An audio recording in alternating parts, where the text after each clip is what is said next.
രാവിലെ land phone ring ചെയ്തു. ദേവിയമ്മ കേൾക്കാത്തതുപോലെ നിന്നു. അമ്മ, ഹരി ഉച്ചത്തിൽ വിളിച്ചു.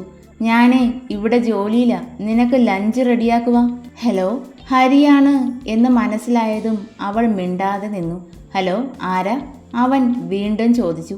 ഹരി സാറേ, ഇത് ഞാനാ, മനസ്സിലായോ? ആ അരുണ, പറയടോ, എന്താ ഇത്ര രാവിലെ? ദേവിയമ്മ അടുക്കളയിൽ നിന്നും എത്തി വലിഞ്ഞു നോക്കി. മോള് മിടിക്കുക, ചെക്കനെ വളയ്ക്കുക, അതും രാവിലെ. എനിക്ക് വയ്യ. ആണോ? ഡെന്നി പോയതിൻ്റെ വിഷമമാകും. ശരിയെന്നാ, താൻ രാവിലെ വിളിച്ചത് നന്നായി. ഇല്ലേൽ ഞാനങ്ങ് വന്നേനെ. ആരാടാ മക്കളെ? അത് അരുണയാ. നിഷാനി ഇന്ന് കോളേജിൽ പോകുന്നില്ലാന്ന്. എന്ത് പറ്റി മോൾക്ക്? വയ്യേ? അതോ ആ താടകകൾ എൻ്റെ കൊച്ചിന് എന്തേലും ചെയ്തോ? ഏയ്, അതൊന്നും അല്ല. ഇന്ന് രാവിലെ ഡെന്നി മുംബൈക്ക് പോയി. ഒരാഴ്ച കഴിഞ്ഞേ വരൂ. അതിന് മോള് കോളേജിൽ പോകാതിരിക്കുന്നത് എന്തിനാ? എൻ്റെ അമ്മ, അവര് ഇഷ്ടത്തിലാ, കടുത്ത പ്രേമം. ആണോ? അയ്യോ, അവൾ എന്നോട് പറഞ്ഞില്ലല്ലോ. ഇങ്ങ് വരട്ടെ, 2 അടി കൊടുക്കുന്നുണ്ട്. നീയും മറച്ചു വെച്ചു അല്ലേടാ ചെക്ക? എൻ്റെ ദേവി, ഞാൻ ഇന്നലെ അറിഞ്ഞത്. ദേവിയമ്മ കണ്ണുകൾ തുടച്ചു. എന്തിനാ ദേവി കുട്ടി കരയുന്നേ? അത് മക്കളെ, ഡെന്നി നല്ല മോനാ, സ്നേഹമുള്ളവനാ. പക്ഷേ കല്യാണം കഴിഞ്ഞ് അവര് മോളെ കൊണ്ടുപോകില്ലേ? പിന്നെ നമുക്ക് കാണാൻ പറ്റില്ലല്ലോ. നിഷ മോള് സന്തോഷമായി ജീവിക്കട്ടെ അമ്മ. ഇത്രയും നാളും സങ്കടപ്പെട്ടതല്ലേ? പിന്നെ മക്കളെ ഹരി, മോള് പോകുമ്പോൾ എനിക്ക് സംസാരിക്കാനും പറയാനും ആരും ഇല്ലാതാവും. ഉടനെ ഒരാളെ കണ്ടെത്തി കൂട്ടിക്കൊണ്ടു വാ. അവൻ രൂക്ഷമായി അമ്മയെ നോക്കി. ഇന്നലെ പറഞ്ഞത് അമ്മ മറന്നോ? ദേവിക്കുട്ടിയുടെ മരുമകളെ കൃഷ്ണഭഗവാൻ എൻ്റെ മുന്നിൽ ഇതേവരെ കൊണ്ടുവന്നില്ല. വരുമ്പോൾ കൂടെ കൂട്ടാം. ദേവിക ഒരാക്കിയ ചിരിയോടെ തലകുലുക്കി. പൊട്ടൻ, ഇവൻ്റെ കണ്ണിലെന്താ? ജെയിംസ്! ദീപയുടെ കരച്ചിലോടെയുള്ള വിളിയിൽ അവൻ ഉറക്കത്തിൽ നിന്നും ഞെട്ടി ഉണർന്നു. എന്താടി? ദേ നമ്മുടെ കുഞ്ഞ്. മിന്നുമോളുടെ വായിൽ നിന്ന് നുരയും പതയും വരുന്നുണ്ട്. നീ കരയാതെ ഹോസ്പിറ്റലിൽ കൊണ്ടുപോകാം. അവൻ വാതിലിൽ തൂക്കിയിട്ടിരുന്ന ഷർട്ട് എടുത്തിട്ടു. ബൈക്കിൻ്റെ കീയും എടുത്തു. 2 മുറി വീടാണ്, അതിലൊന്ന് അടുക്കളയും. 3 വയസ്സുകാരി മോളെയും പൊതിഞ്ഞു പിടിച്ച് അവൾ അടുക്കള വാതിൽ കുറ്റിയിട്ടു. മുൻവശത്തെ വാതിൽ അടയ്ക്കുമ്പോൾ ജെയിംസ് ബൈക്ക് സ്റ്റാർട്ട് ചെയ്തു. കാഷ്വാലിറ്റിയിലെ ഡോക്ടർ കുഞ്ഞിനെ പരിശോധിച്ചു. പനി ഇത്രയും കടുക്കുന്നത് വരെ അറിഞ്ഞില്ലേ? ഡോക്ടർ ദേഷ്യപ്പെട്ടതും അവൾ ജെയിംസിനെ നോക്കി. കുഞ്ഞിനെ അഡ്മിറ്റ് ചെയ്തു. ട്രിപ്പും ഇഞ്ചക്ഷനും കൊടുത്തതും മിന്നു ഉറങ്ങി. ദീപ അവളുടെ തലമുടിയിൽ പതിയെ തഴുകി. പെട്ടെന്ന് അവൻ്റെ പോക്കറ്റിൽ കിടന്ന ഫോൺ റിങ് ചെയ്തു. എടുക്ക്, അയാളാവും. ചെന്ന് പറയുന്നതെല്ലാം ചെയ്തു കൊടുക്ക്. ദീപ, മിണ്ടി പോകരുത്. നിങ്ങൾ ചെയ്തു കൂട്ടുന്നതിൻ്റെ ശാപം വാങ്ങിക്കൂട്ടിയത് എൻ്റെ കുഞ്ഞാ. അതിന് സംസാരിക്കാനുള്ള ശേഷി ദൈവം കൊടുത്തില്ല. ഈ പണി നിർത്തി കൂലി വേലയ്ക്ക് പോയാലും സമാധാനമുണ്ട്, അവൾ വേദനയിൽ പറഞ്ഞു. അവൻ ഫോൺ അറ്റൻഡ് ചെയ്ത് കുട്ടികളുടെ വാർഡിൽ നിന്നും പുറത്തേക്കിറങ്ങി. സാർ, എന്താടാ ശബ്ദത്തിന് ഒരു കടുപ്പം? അത് ഞാൻ, എൻ്റെ കുഞ്ഞിന് വയ്യ, ഹോസ്പിറ്റലിലാ. ഓ, നിനക്കെന്നും ഇത് തന്നെയാണോ ജോലി? അതിനെ രണ്ടിനെയും തലയിൽ നിന്ന് ഒഴിവാക്ക്. എൻ്റെ കൂടെ പോരെ. നിന്റെ ആവശ്യം നടത്താനാണോ ഇവിടെ ആളില്ലാത്തത്? സാർ, സൂക്ഷിച്ച് സംസാരിക്കണം. നിങ്ങൾ എന്തിനാ വിളിച്ചത്? അത് പറയൂ. ഡെന്നി സാമുവൽ. അവൻ തിരികെ പോയി. ഒരാഴ്ച, അതുവരെ സമയം തരാം. അവളെ ഞാൻ പറയുന്ന ഇടത്ത് എത്തിച്ചു തരണം. സോറി സാർ, ഇപ്പോഴത്തെ എൻ്റെ മാനസികാവസ്ഥ എനിക്ക് കഴിയില്ല. മറുവശത്ത് അട്ടഹാസം മുഴങ്ങി. ജെയിംസേ മോനെ, 2nd ഫ്ലോർ വാർഡ് 2-ൽ 4-മത്തെ ബെഡിലാ മിന്നുമോള് കിടക്കുന്നത്. അടുത്ത് സുന്ദരിയായ നിന്റെ ഭാര്യയും. വേണ്ട, ഞാൻ ചെയ്യാം. എവിടെ എത്തിക്കണം അത് മാത്രം പറഞ്ഞാൽ മതി. അങ്ങനെ വഴിക്ക് വാ. ആദ്യം അവളെ തൂക്ക്, അതിനുശേഷം ലൊക്കേഷൻ ഷെയർ ചെയ്യാം. കോൾ കട്ടായതും അവൻ ആശുപത്രി വരാന്തയിൽ തളർച്ചയോടെ ഇരുന്നു. കർത്താവേ, ഈ പണി തുടങ്ങാൻ എളുപ്പാ, പക്ഷെ നിർത്താൻ പാടാ. ഇനി ഞാൻ എന്താ ചെയ്യുക? നിഷ, വന്നേ, നമുക്കൊന്ന് നടന്നാലോ? ബെഡിൽ ചടഞ്ഞ് കൂടി കിടക്കുന്നവളെ കുത്തിപ്പൊക്കി എഴുന്നേൽപ്പിച്ചു. ഷോ, എൻ്റെ കൊച്ചേ, ഇങ്ങനെയായാൽ എങ്ങനാ? അവൻ വിളിക്കുമ്പോൾ ഈ മുഖം കണ്ടാൽ ചെക്കന് സങ്കടാവും. ജോലി ആവശ്യത്തിനല്ലേ പോയത്? ചീർപ്പെടുത്ത് നിഷയുടെ പാറിപ്പറന്ന മുടിയെ ചീകി ഒതുക്കി. എന്ത് മുടിയാ പെണ്ണേ ഇത്? ഡെന്നിക്ക് പണ്ടേ മുടിയുള്ള കുട്ടികളെ വലിയ ഇഷ്ടാ. ആണോ ഇച്ചായന്? അങ്ങനെ ആരോടേലും ഇഷ്ടമുണ്ടായിരുന്നോ ചേച്ചി? എൻ്റെ നിഷ, അവൻ ഒരു പ്രത്യേക സ്വഭാവക്കാരനാ. കോളേജിലെ നല്ല ഒന്നാന്തരം ഗുണ്ടാ നേതാവ്. ഒപ്പം ഞാനും ഉണ്ടാകും. കാണാൻ സുന്ദരനായതുകൊണ്ട് തന്നെ പിന്നാലെ പെൺകുട്ടികളുടെ കണ്ണുണ്ട്. പക്ഷേ അവർക്ക് പേടി. മുന്നിൽ വന്നു നിന്നാലേ അവൻ്റെ നോട്ടത്തിൽ അവർ തിരിഞ്ഞു ഓടും. നിഷ പുഞ്ചിരിച്ചു. അവൻ ഒരു പെൺകുട്ടിയെ പ്രണയിക്കുമെന്നോ ഇങ്ങനെ മാറുമെന്നോ ഞാൻ കരുതിയില്ല. ഇപ്പോൾ സത്യം പറഞ്ഞാൽ എനിക്ക് സന്തോഷമാണ്. നീ പോയി മുഖമൊക്കെ കഴുകി വാ. എനിക്ക് വയ്യ ചേച്ചി, നമുക്ക് പിന്നൊരു ദിവസം പോകാം. അത് പറ്റില്ല. ദൂരേക്കൊന്നും അല്ല, ഇവിടെ നമ്മുടെ പറമ്പിൽ ഈവനിങ് ഹരിസാറിൻ്റെ വീട്ടിലേക്ക് പോകാം. ദേവി അമ്മയ്ക്കൊപ്പം അടിച്ചു പൊളിക്കാം. എന്താ? നിഷയുടെ മുഖം സന്തോഷത്തിൽ തിളങ്ങി. അമ്മച്ചി. എന്താ മേരി? അത് എനിക്ക് മോനെ കാണാൻ തോന്നുവാ. അവന് സുഖമില്ലാത്രേ, വൈറൽ ഫീവറാ. അതുകൊണ്ട് ക്ലാസ്സിൽ പോകുന്നില്ല. ഇന്നലെ വിളിച്ചപ്പോൾ പറഞ്ഞതാ. ഇച്ചായനോട് പറയുവോ ഒന്ന് കൂട്ടിയിട്ട് വരാൻ? പറയാം. പിന്നെ അമ്മച്ചി, ഞാൻ പറഞ്ഞു എന്നറിയണ്ട, എന്നാൽ എൻ്റെ കുഞ്ഞിനെ എനിക്ക് കാണാൻ പറ്റില്ല. മേരി സന്തോഷിക്കുന്നത് ഇച്ചായന് ഇഷ്ടമല്ല. അവരുടെ കണ്ണുകൾ നിറയുന്നു. എന്താ മേരി, എന്തിനാ കരഞ്ഞേ? നീരജ സംശയത്തിൽ ചോദിച്ചു. അത് ഞാൻ അടുക്കളയിൽ നിൽക്കുന്ന മറിയാമ്മയെ കണ്ടതും മേരിക്കുട്ടി പറയാൻ വന്നത് നിർത്തി. പിന്നെ സമയം പോലെ പറയാം. ഇപ്പോൾ ഒന്ന് കിടക്കണം. മോന് വയ്യ എന്നറിഞ്ഞത് മുതൽ ഉറങ്ങിയിട്ടില്ല. മറിയ ചേട്ടത്തിക്ക് മേരിയെക്കുറിച്ച് എന്താ അഭിപ്രായം? നല്ല സ്വഭാവമല്ലേ? പിന്നെ എന്തിനാ സക്രിയ അവളെ ഇങ്ങനെ അകറ്റി നിർത്തുന്നത്? എൻ്റെ കൊച്ചേ, അത് പാവമാണ്. പഠിക്കുന്ന കാലത്ത് പ്രേമമില്ലാത്ത മനുഷ്യരുണ്ടോ? ആണിന് പ്രണയിക്കാം, പെണ്ണ് ചെയ്താൽ തെറ്റ്, രണ്ട് നീതി. ഓ, അത് സക്രിയ അറിഞ്ഞിരിക്കും. അതാവുമല്ലേ? നീരജ പറഞ്ഞു. അറിഞ്ഞതല്ല, ആ കുഞ്ഞ് ആദ്യ ദിവസം തന്നെ പറഞ്ഞു. അന്നു മുതൽ തുടങ്ങിയതാ ഈ ദുരിതം. എങ്ങനെയോ ഒരു കൊച്ചുണ്ടായി. പക്ഷേ അതിനെ സ്നേഹിക്കാനുള്ള അവകാശവും ആ ചെക്കൻ തടഞ്ഞു. മറിയാമ്മ വീണ്ടും അടുക്കള പണിയിലേക്ക് കടന്നു. പ്രണയം മാത്രമല്ല, മറ്റെന്തൊക്കെയോ ഒളിഞ്ഞു കിടപ്പുണ്ട്. ഡെന്നി വരട്ടെ, എല്ലാം പൊടി തട്ടിയെടുക്കണം. പോകുന്നതിന് മുന്നേ അവരെ ഒന്നിപ്പിക്കണം. മേരി സന്തോഷമായി ജീവിക്കണം. എൻ്റെ സാമുവൽ അവളെക്കുറിച്ച് ഓർത്ത് സങ്കടപ്പെട്ടിരുന്നു. എന്ത് ഭംഗിയാ അല്ലേ നിഷ?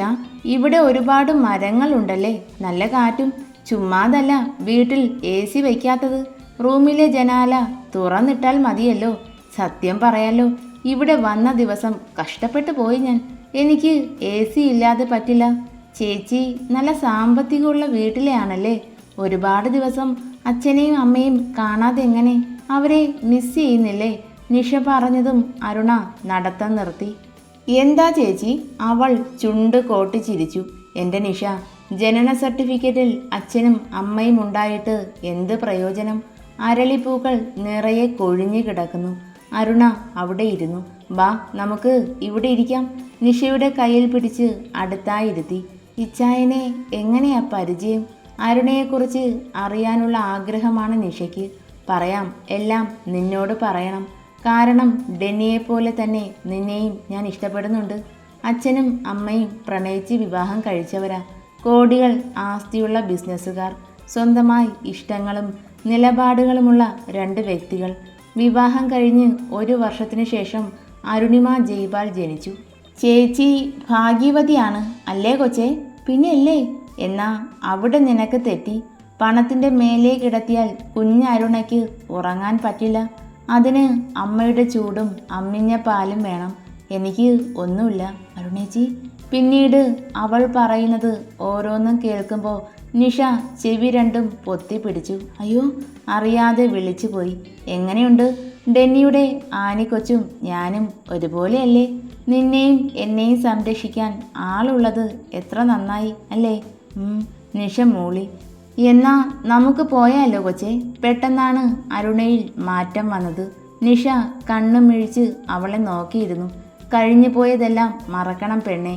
എന്താ ആനി, അതല്ലേ നല്ലത്? എവിടെ പോവാനാ ചേച്ചി? ഹരിയേട്ടൻ്റെ വീട്ടിലേക്കാണോ? ആ, എഡിൻ്റെ ബുള്ളറ്റ് ഇന്നലെ അവിടെ ആയിപ്പോയി. അങ്ങോട്ട് നടന്നു പോകാം. ചേച്ചിക്ക് ബുള്ളറ്റ് ഓട്ടിക്കാൻ അറിയോ? അറിയാം. എനിക്ക് സ്കൂട്ടി പഠിക്കാൻ വലിയ ആഗ്രഹമായിരുന്നു. പക്ഷേ ഹരിയേട്ടൻ വഴക്ക് പറഞ്ഞു. ചെന്ന് വീണ് കാലും കൈയും ഒടിഞ്ഞു കിടന്നാൽ ആരും നോക്കില്ല എന്നൊക്കെ. പിന്നെ അതും ശരിയാ, അതുകൊണ്ട് ആ മോഹം അവിടെ നിർത്തി. ആണോ? എന്നാ ഹരിയെ കൊണ്ട് ഞാൻ സമ്മതിപ്പിക്കാം. ഷോ, അത് വേണ്ട. എൻ്റെ ഹരിയേട്ടന് ഇഷ്ടമല്ലാത്തത് ഞാൻ ചെയ്യില്ല. ഡ്രസ്സ് മാറി അരുണ താഴേക്ക് വരുമ്പോൾ നിഷ റെഡിയായി നിൽപ്പുണ്ട്. എൻ്റെ ഇച്ചായൻ വേദനയിൽ കിടന്ന് പുളയുക. ആ സമയത്ത് അവളുമാർക്ക് കറക്കം, നാൻസി പതിയെ പറഞ്ഞു. അല്ല നാൻസി, ഡെന്നി പോയതിൻ്റെ ഒരു വിഷമവും അരുണയുടെ മുഖത്ത് കാണാനില്ല. ഇനി അവർ തമ്മിൽ അങ്ങനെയില്ലേ? ജാസ്മിന് സംശയം. വല്യമ്മച്ചി, ഞങ്ങൾ ഹരിസാറിൻ്റെ വീട് വരെ പോവാ. തയ്ക്കാൻ തുണി കൊടുത്തിരുന്നു, അത് വാങ്ങണം. എന്നാ ഞങ്ങളും വരാം, നാൻസിയും ജാസ്മിനും ഒരുമിച്ച് പറഞ്ഞു. എന്തിന്? അവിടെ ഉള്ളവരുടെ സമാധാനം കളയാനോ? നീയൊക്കെ ഇവിടെ കിടന്നാൽ മതി. അല്ലേൽ ഇങ്ങനെ കുത്തിയിരിക്കാതെ ആ ഹോസ്പിറ്റലിൽ പോയി നിന്റെ മമ്മയ്ക്ക് എന്തേലും കൈ സഹായം ചെയ്തു കൊടുക്ക്. വല്യമ്മച്ചി ദേഷ്യപ്പെട്ടു. ഹരിയുടെ വീട്ടിൻ്റെ ഗേറ്റ് തുറന്ന് അകത്തേക്ക് കയറിയതും അരുണയുടെ നോട്ടം പോയത് പോർച്ചിൽ കിടക്കുന്ന അവൻ്റെ ബുള്ളറ്റിലും കാറിലുമാണ്. ചേച്ചി, ഹരിയേട്ടൻ ഇവിടെ ഉണ്ട്. ഫ്രണ്ട് ഡോർ തുറന്ന് കിടപ്പുണ്ട്. ദേവിയമ്മേ. ഹാ, എൻ്റെ കുറുമ്പി വന്നോ? എന്നാലും നീ ആള് കൊള്ളാലോ. എന്ത്? ഡെന്നിയുമായി എന്താണ് ഒരു ഗൂഢാലോചന? ദേവിയമ്മ കളിയാക്കിയതും അവൾ നാണത്തോടെ ചിരിച്ചു. ഹരിസാറ് ഇന്ന് ഓഫീസിൽ പോയില്ലേ ദേവിയമ്മേ? പോയി മോളെ, തലവേദന. ഹാഫ് ഡേ ലീവ് എടുത്ത് ഇങ്ങ് പോന്നു. എന്നാ വാ ചേച്ചി, ഹരിയേട്ടനെ കാണാം. 3 പേരും വരുമ്പോൾ ഹരി തലയിൽ കൈവച്ച് തിരുമുന്നുണ്ട്. നല്ല വേദനയുണ്ടോ ഹരിയേട്ടാ? നിഷ അവനെ അടുത്തിരുന്നു. അരുണ ഹരിയുടെ ചുവന്ന് കയറുന്ന മുഖത്തേക്ക് നോക്കി നിന്നു. ഉണ്ട്. എന്നാ ഹരിസാറ് വാ, ഹോസ്പിറ്റലിൽ പോകാം. ഏയ് വേണ്ട, ടാബ്ലറ്റ് കഴിച്ചതാ. ഒന്ന് ഉറങ്ങി എഴുന്നേൽക്കുമ്പോൾ മാറും. അരുണ ഒരു ചെയർ വലിച്ച് കട്ടിലിന് അടുത്തേക്ക് ഇട്ടിരുന്നതും ഹരി എഴുന്നേൽക്കാൻ ഒരുങ്ങി. സാറ് കിടക്ക്, ഞാനും ഡോക്ടറാണ്. ഈ തലവേദന മാറോ എന്ന് നോക്കട്ടെ. ദേവിയമ്മ വെപ്രാളത്തോടെ നിന്നു. ദൈവമേ, ഡോക്ടറിനി എന്താണാവോ പഠിപ്പിക്കാൻ പോകുന്നത്? നിഷ, മോള് പോയി ഒരു ഐസ് ക്യൂബ് എടുത്തിട്ട് വാ. അരുണ പറഞ്ഞതും അവൾ ഓടി. പെട്ടെന്ന് തിരികെ വരികയും ചെയ്തു. ചെറിയ തുണിയിൽ പൊതിഞ്ഞ ഐസ് ക്യൂബ് നെറ്റിയിലേക്ക് വെച്ചതും ഹരി കണ്ണുകൾ അടച്ചു. നിഷ, ഒന്ന് വന്നേ. അച്ചപ്പത്തിന് മാവ് പാകമായി ഇരിക്കുക. നമുക്കത് റെഡിയാക്കാം. അപ്പോഴേക്കും ഹരിയുടെ വേദനയും പോകും. ദേവിയമ്മ ഒരു താളത്തിലാണ് പറഞ്ഞത്. ഹായ്, ഇന്ന് ചായയും അച്ചപ്പവും. ചേച്ചി, ഞാൻ പോവുകയാണേ. ഹരിയേട്ടാ, പെട്ടെന്ന് വരണേ. ദേവിയമ്മയും നിഷയും പോയതും ആ റൂമിൽ അവർ രണ്ടും മാത്രമായി. എങ്ങനെയുണ്ട് ഹരി? ഇപ്പോൾ നല്ല വേദനയുണ്ടോ? ചെറിയ മാറ്റമുണ്ട്. ഈ ട്രിക്ക് എനിക്കറിയില്ലായിരുന്നു. കണ്ണുകൾ തുറക്കാതെ ഹരി പറഞ്ഞു. അരുണ പ്രണയത്തോടെ അവൻ്റെ പിങ്ക് നിറത്തിലുള്ള കുഞ്ഞതരത്തിലേക്ക് നോക്കി. ഇതിപ്പോ കൈവിട്ടു പോകുമല്ലോ. ഇനി ഇവൻ കേസ് കൊടുത്ത് ഞാൻ ജയിലിൽ കിടക്കേണ്ടി വരും. മതി അരുണ, എനിക്ക് ഉറക്കം വരുവാ. താൻ പോയിക്കോ. ഹാ, മാഷ് ഉറങ്ങിക്കോ. അരുണ കുറുമ്പോടെ പുഞ്ചിരിച്ചു. പതിയെ തണുപ്പ് മാറി. നെറ്റിത്തടത്തിൽ അവളുടെ വിരൽ ഇഴഞ്ഞു നീങ്ങുന്നുണ്ട്. ഒന്ന് ചുംബിച്ചോട്ടെ ചെക്ക, വേദന ഓടിപ്പോകും. അരുണ എഴുന്നേറ്റു. അവൻ്റെ നെറ്റിത്തടത്തിൽ ചുണ്ടുകൾ അമർത്തി. ഹരി ഉറക്കത്തിൽ ഞരങ്ങി. കണ്ണുകൾ വലിച്ചു തുറന്നു. ബെഡിൽ നിന്നും ചാടി എഴുന്നേറ്റു. അരുണ പേടിച്ചു പോയി. എന്താ ഹരി? അത് അവളുടെ ചുണ്ടുകൾ പതിച്ചയിടത്ത് വിരൽ വെച്ചു. ദൈവമേ, ഇവൻ അറിഞ്ഞു. നെറ്റിയിൽ എന്തോ പോലെ അവൻ പറഞ്ഞു. നെറ്റിയിൽ എന്താ? ഒന്നുമില്ലല്ലോ. വേദന മാറിയില്ലേ? ഇനിയും ഐസ് വെക്കണോ? ഹേയ് വേണ്ട, താൻ പോയിക്കോ. പകൽ സ്വപ്നം ഫലിക്കട്ടെ, ഞാൻ പ്രാർത്ഥിക്കാം. അരുണ പോയതും ഹരി വീണ്ടും കിടന്നു. ആരോ ചുംബിച്ചതല്ലേ? അതോ സ്വപ്നമാണോ? ആയിരിക്കും. ഒരുപാട് നേരമായല്ലോ. അരുണമോൾ എന്താ വരാത്തേ? ഹായ് ദേവിയമ്മേ. ചേച്ചി, ഹരിയേട്ടൻ്റെ തലവേദന മാറിയോ? മാറി സാറ്, നല്ല ഉറക്കവുമായി. ചായയും അച്ചപ്പവും തയ്യാറാക്കി ഹാളിലേക്ക് വരുമ്പോൾ ഹരി അവിടെ ഇരിപ്പുണ്ട്. മക്കളെ, എന്താടാ, കുറഞ്ഞോ? അവൻ അമർത്തി മൂളി. ഹരിക്കടുത്ത് നിഷയിരുന്നു, പിന്നെ അരുണയും. എല്ലാവരും ചായ എടുത്തു. അവൻ ചായ കുറച്ച് കുടിച്ച് ടേബിളിലേക്ക് വെച്ചു. ഒരച്ചപ്പം എടുത്ത് പൊട്ടിച്ച് വായിലേക്കിട്ടു. ഹരിയേട്ടാ, ഞാൻ ഉണ്ടാക്കിയതാ, കൊള്ളാവോ? സൂപ്പർ. ഡെന്നി വിളിച്ചോ മോളെ? ആ, എത്തിയെന്ന് പറഞ്ഞു. തിരക്കാ, വിളിക്കാന്ന്. അവർ സംസാരിക്കുന്ന നേരം അരുണ ഹരിയുടെ ചായ എടുത്ത് കുടിക്കാൻ തുടങ്ങി. ദേവിയമ്മ അത് കാണുകയും ചെയ്തു. ഈശ്വരാ, ഇത് പ്രശ്നമാകുമല്ലോ. ഹരി ചായക്കപ്പ് ചുണ്ടോട് ചേർത്തു. ഇത് ആരുടെ ചായയാ? അരുണ ഒന്നും ശ്രദ്ധിക്കാതെ ചായ ആസ്വദിച്ച് കുടിക്കുവാണ്. പെരുങ്കള്ളി, എല്ലാം ചെയ്തു വെച്ചിട്ട് ഇരിക്കുന്നത് കണ്ടില്ലേ? നിനക്ക് വട്ടായോ ഹരി? ഇല്ലമ്മ, എൻ്റെ ചായ പകുതിയോളം ഞാൻ കുടിച്ചതാ. ഇത് നിറയെ ഉണ്ട്. ഗ്ലാസ്സിന് മന്ത്രവാദം അറിയാം. കുടിക്കും തോറും പെരുകും. ഒന്ന് പോടാ. ഇല്ല, ഇവിടെ എന്തോ നടക്കുവാ. എനിക്ക് എന്തോ പോലെ എൻ്റെ ചുറ്റും. അവൻ നെറ്റിയിൽ വിരൽ വെച്ച് തഴുകി. എൻ്റെ ഹരിയേട്ടാ, ചുമ്മാ മണ്ടത്തരം പറയാതെ ഇച്ചായൻ വരുന്നത് വരെ ഒന്ന് ക്ഷമിക്ക്. ഈ വട്ട് ഡോക്ടർക്കേ മാറ്റാൻ പറ്റൂ. ഹരി പെട്ടെന്ന് അരുണയെ നോക്കി. അച്ചപ്പം പൊട്ടിച്ച് ചായയിൽ കുതിർത്ത് സ്പൂൺ ഉപയോഗിച്ച് കോരി കഴിക്കുന്നു. എൻ്റെ തോന്നലാണോ? ആവും. രണ്ടുപേരും പോകാനിറങ്ങി. ദേവിമേ, ഞാൻ നാളെ വരും. മടി കാണിക്കാതെ തയ്ച്ചു വെച്ചേക്കണം. ഇല്ലേൽ അടുത്ത ദിവസം വരും. കെറുവോടെ പറയുന്നുണ്ടെങ്കിലും അവളുടെ നോട്ടം ഹരിയിലാണ്.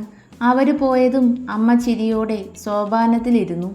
ആ ചുരിദാറ് അങ്ങ് തയ്ച്ചു കൊടുക്കരുതോ അമ്മ? മോൾക്ക് ചുരിദാറിനേക്കാൾ പാൻറ്റും ഷർട്ടുമാണ് ചേരുന്നത്.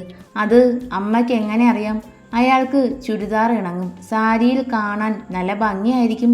പെട്ടെന്ന് ഹരി പറഞ്ഞു. അവളെ ചുരിദാറിലും സാരിയിലും കാണാൻ മോഹം തോന്നി തുടങ്ങി. എൻ്റെ മോന് എന്തോ ഒരു മാറ്റമില്ലേ? ഉണ്ടല്ലോ.